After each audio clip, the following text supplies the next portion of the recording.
It's your Locked On Flyers podcast for Monday, August 8th. Your daily dose of Flyers news, analysis, and high quality content that's going to start looking a little bit ahead to next year's prospects with some junior tournaments on today's show. Yep. Always good to talk about junior players. Your Locked On Flyers, your daily podcast on the Philadelphia Flyers. Part of the Locked On Podcast Network, your team every day.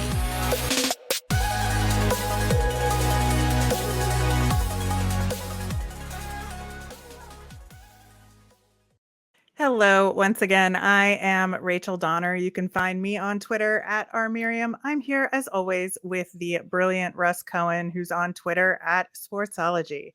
Thanks for making Locked On Flyers your first listen every day. You can follow us on Twitter at Locked On Flyers. That's where you'll keep up to date on all of our episodes and Flyers news, all that good stuff. You can also email the show at lockedonflyers@gmail.com. Today's episode is brought to you by BetOnline. BetOnline has you covered with more props, odds, and lines than ever before. BetOnline, where the game starts. On today's show, we are going to wrap up the Hlinka Gretzky Cup and talk about some standout players there. We're going to preview the World Junior Tournament, which starts tomorrow, and it's Monday, so we will, of course, have our Nemesis of the week. Locked On Flyers is free and available on Apple Podcasts, Spotify, Odyssey, wherever you are listening, so subscribe. You will get all of our episodes here on the Locked On Podcast Network. Russ, I think the Hlinka Gretzky Cup is a little bit undersold in the U.S. People don't talk about it as much as the other junior tournaments. So in case people aren't familiar, it's a U18 tournament. This year there were 8 teams. It was in Red Deer, and it just wrapped up. They do 2 groups of 4 where the top 2 teams from each group go on to the semifinals, and then they have a final, and then the other bottom teams play for placement. So we just had Canada winning over Sweden 4-1 for the gold. Finland got the bronze over Czechia 3-1, and Team USA finished 5th overall, which is a little disappointing, but let's talk about the rosters and why things turned out the way they did. Yeah, and full admission, I haven't watched all the games yet. I've watched some of them, and I know some of these players.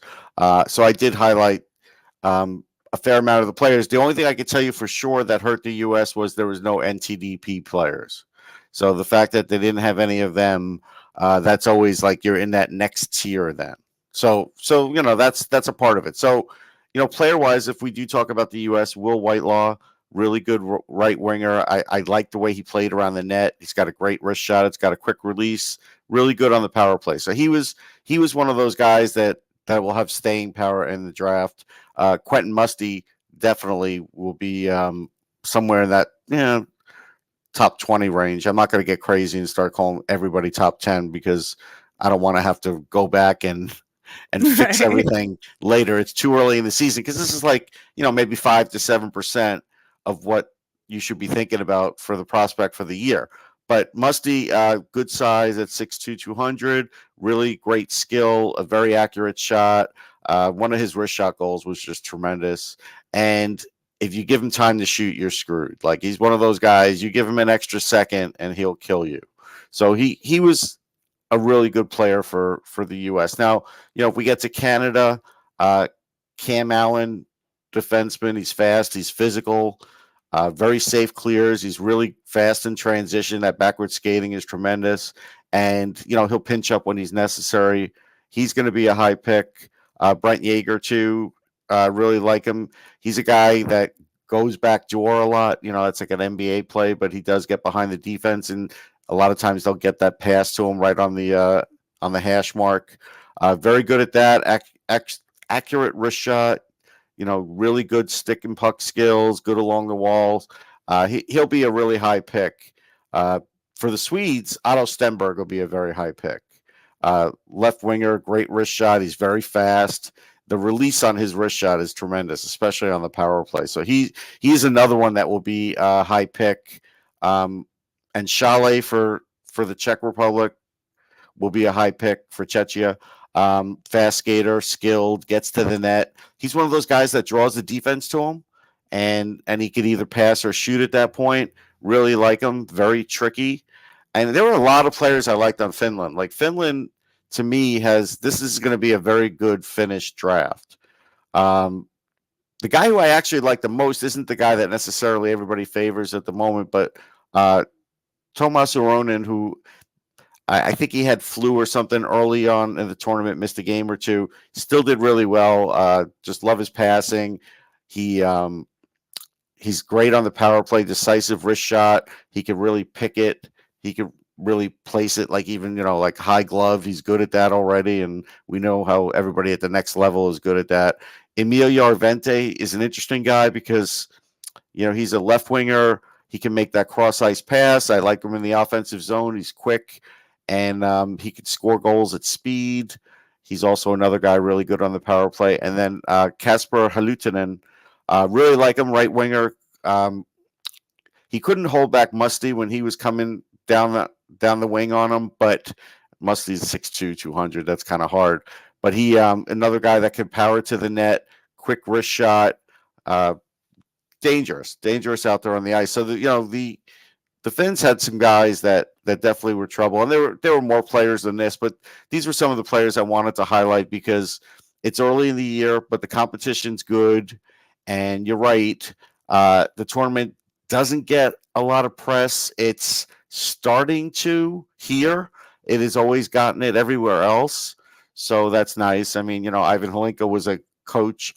He coached actually in the NHL, I believe, for Pittsburgh with the Jaromir Jagr. So I think Jagr actually brought him over. Like that was, like his coach. He wanted him here. And so, a great career for that guy, great tournament to name after him.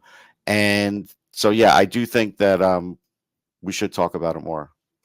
And I think that for me, obviously, when you're thinking about draft prospects and looking at potential picks, U18 tournaments are really important because, that's your next draft class, obviously.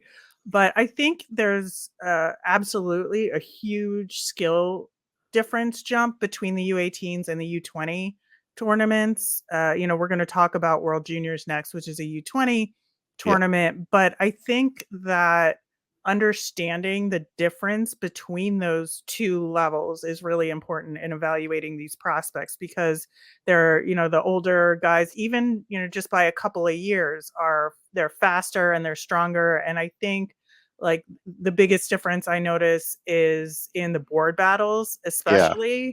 I think that, as you get older and stronger, you can really win the puck away in those battles a lot better as they get older. So, like, from your perspective, how do you look at these younger kids differently?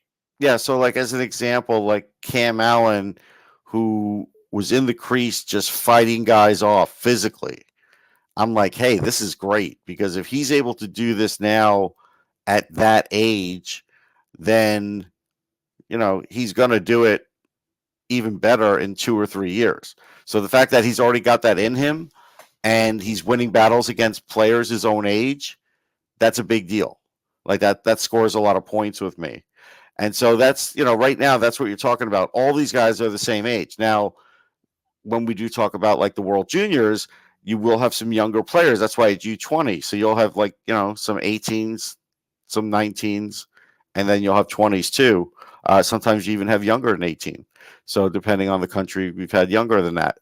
And so that's something where then you could really see like, hey, if this guy could really handle his own playing against older players, then that's something too. But this is the first step. Like this is the first step, making one of these big teams, really proving yourself. And so, the guys I mentioned, they all were guys that, easily passed the test. And that's going forward. These are guys that you look at and say, all right, scouts are going to, be watching these guys all year. Yeah. Yeah, and I think that's why it's important to pay attention to tournaments like this and not just the World Championships, because the rosters are going to be different. You're going to get to see different players, and especially when you're trying to figure out potential draft picks, you really need more than one tournament to go off of. You do, and that's why I say 5 to 7%, something in that range. Don't get crazy. It's good to see things. World Juniors, I count a little higher. World Juniors, I would count as like 15%. Now, this first one, I don't know. I have to actually see what the play is going to be like before I sort of decide what I would count it Right. as.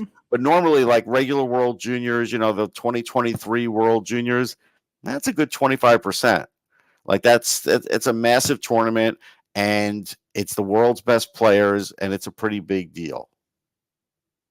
All right. Well, we are going to switch over to talking about World Juniors coming up next. But first, we're going to hear about Athletic Greens.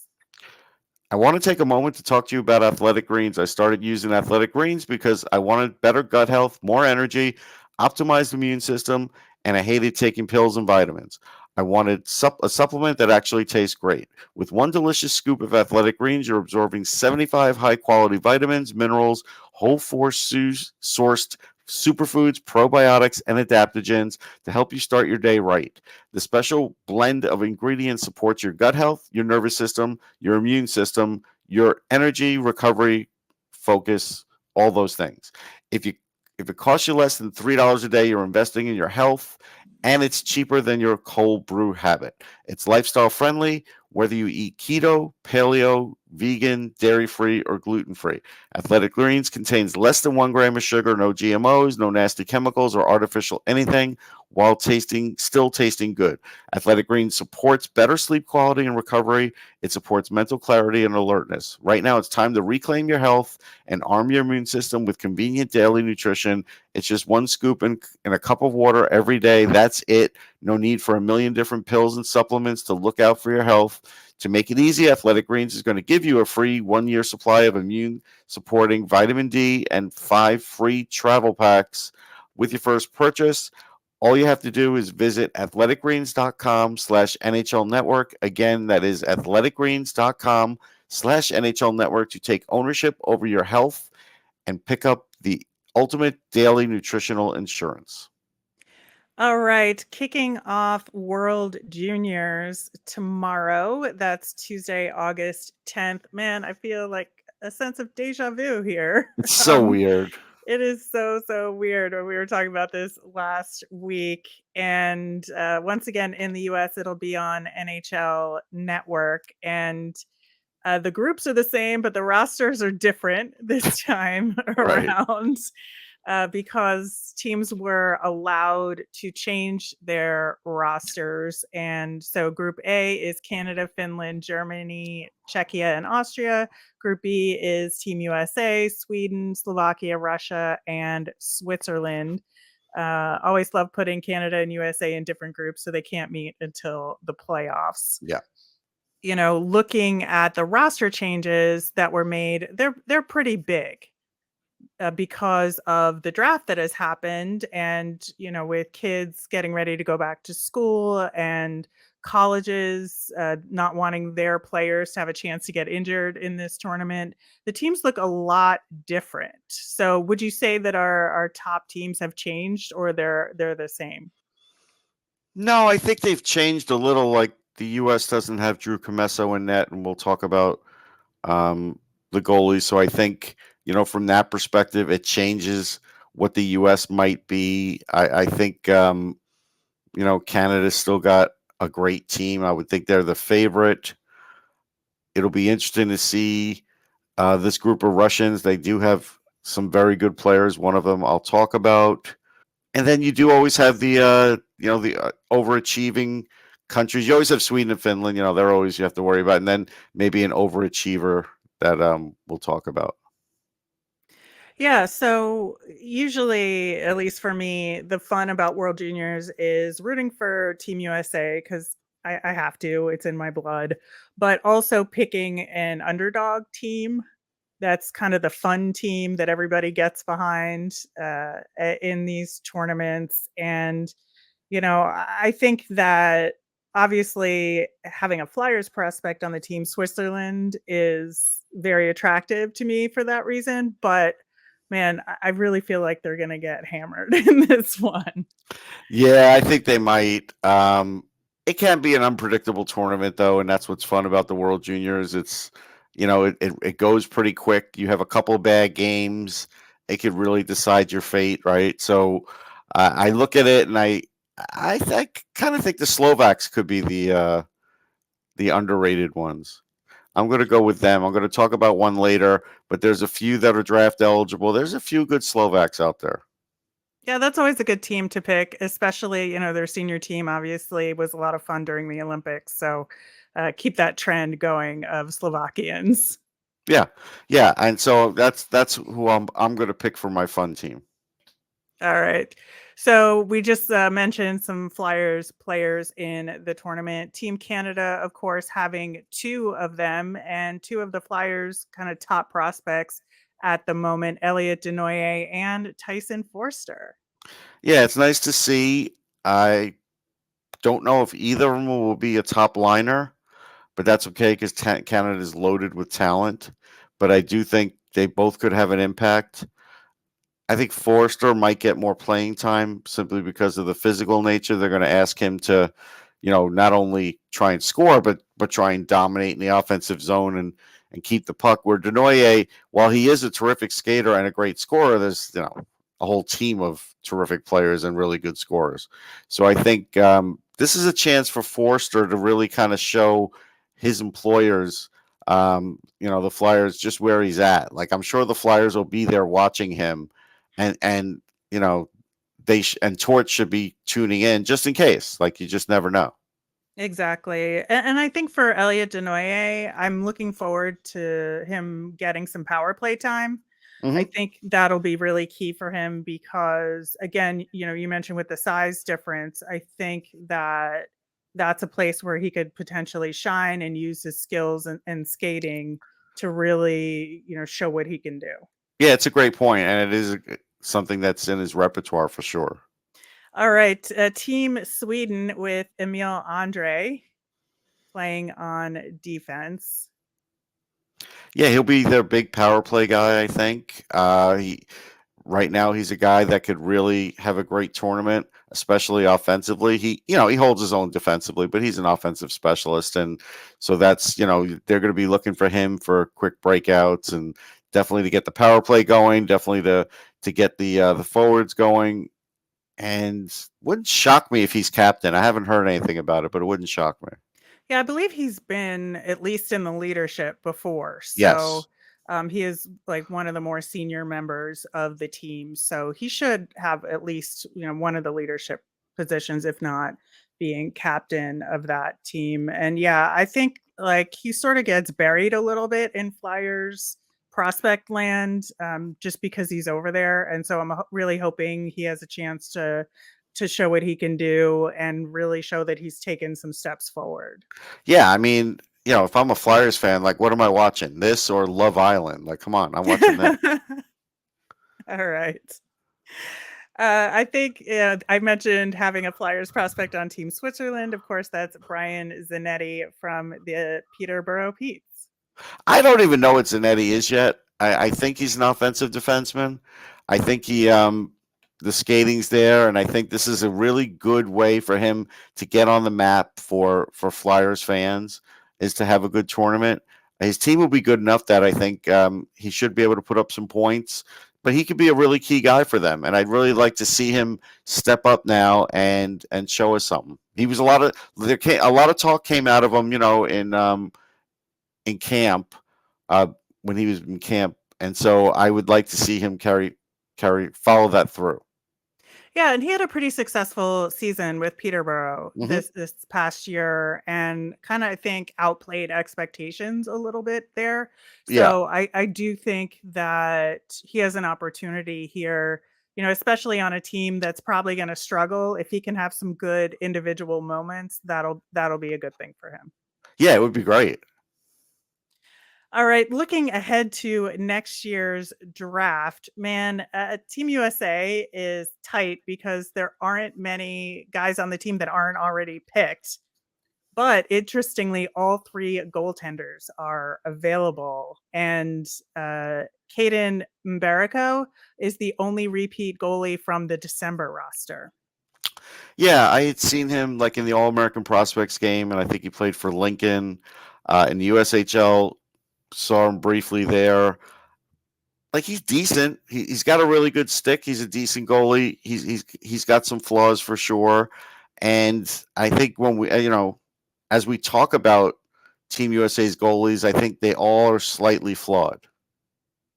Yeah, and the other two, Remington Keppel and Andrew Oke, are the guys that are ostensibly going to be in the backup slots here, because Yeah. Mbereko was kind of the number 2 in the original roster from December. So hopefully at least 2 of them, if not all 3, get some games in so we can at least see them. Yeah, okay, I've really got nothing. But I did see Keppel play, and I saw him stone some guys in tight. Like he really was able to do that. But then I also saw some issues with rebound control. Yeah. So that's where you just you got to see which one of these guys is going to step up. This could be a tournament where they play both goalies until they realize who's the number one. And Mbereko definitely gets the first. Well, he may not get the first start. If the first start's against like an easier team, he may not get the first start. So we'll see. Yeah.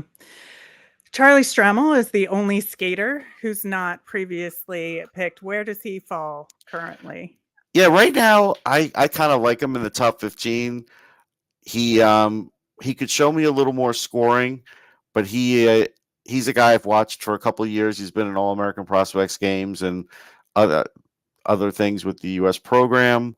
I like his physicality. He's an excellent skater already. He can swoop in on the net. He's a guy that'll follow up his own rebounds.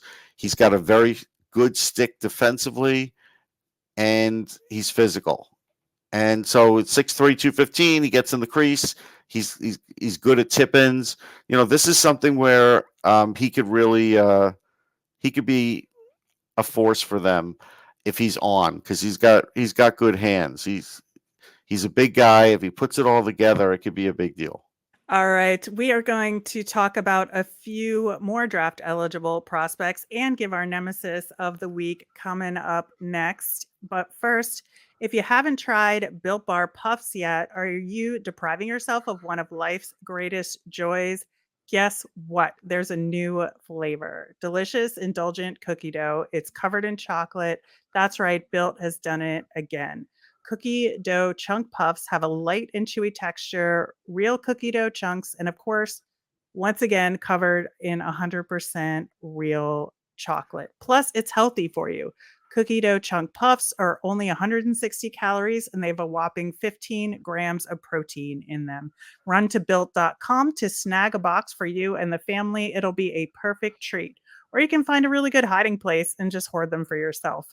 What's great about Built is that all of their bars are made with collagen protein, which your body absorbs more efficiently, and it provides tons of health benefits. Eat something that tastes good and is good for you.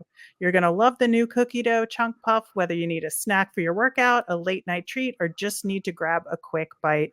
Built is the perfect protein bar, and they taste better than a candy bar. Ditch the calories, fat, and sugar. Grab yourself a Built bar. Go to built.com, use the promo code LOCK15 and get 15% off your order. That's promo code LOCK15 at built.com.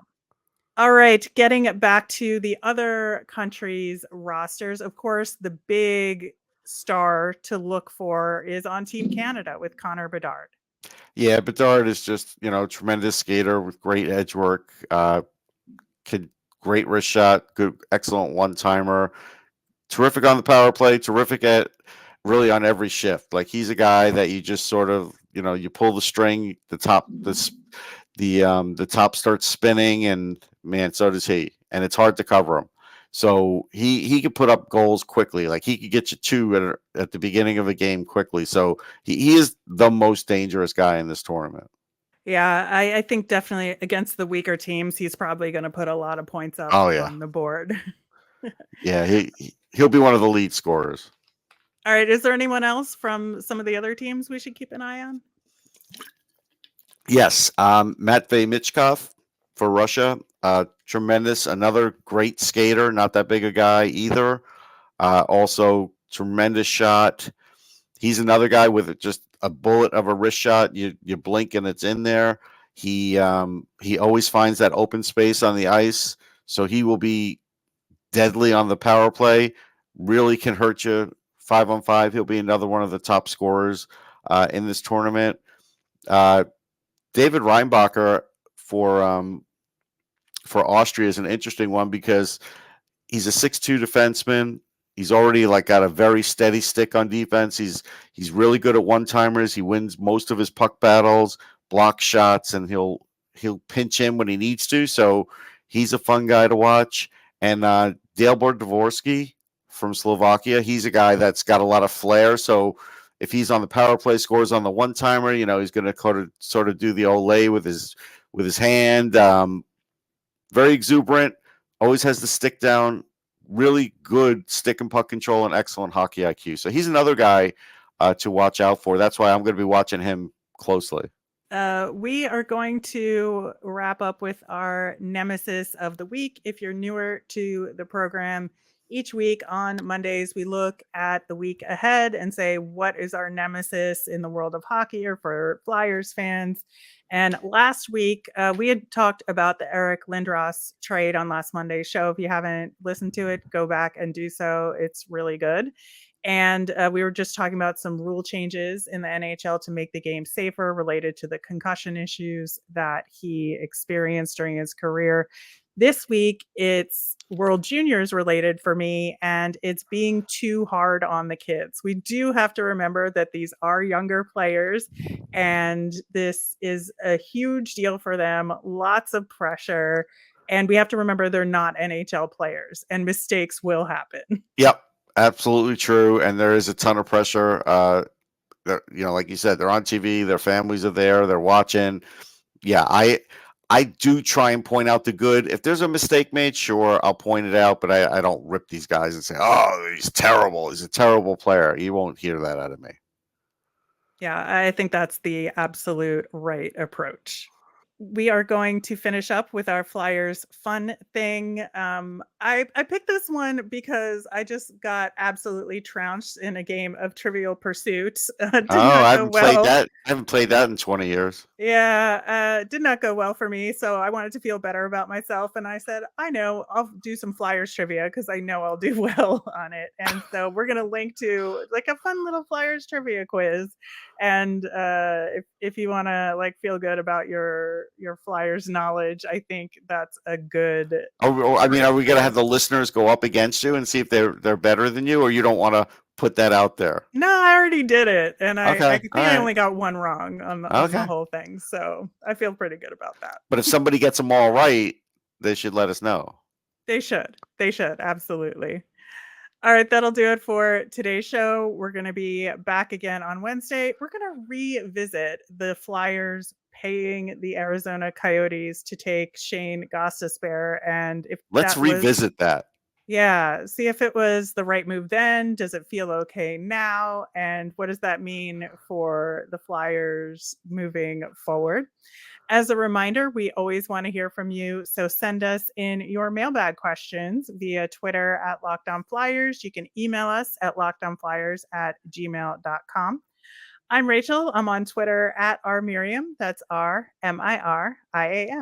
I'm Russ. I'm at Sportsology, SPORTSOLOGY.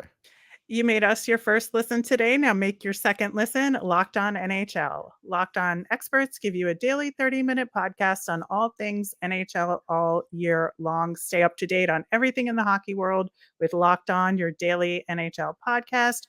I co-host the Friday show, and this past Friday we talked about Gary Bettman's tenure as commissioner. It was a real fun one, so take a listen. And thanks for listening. Have a great day.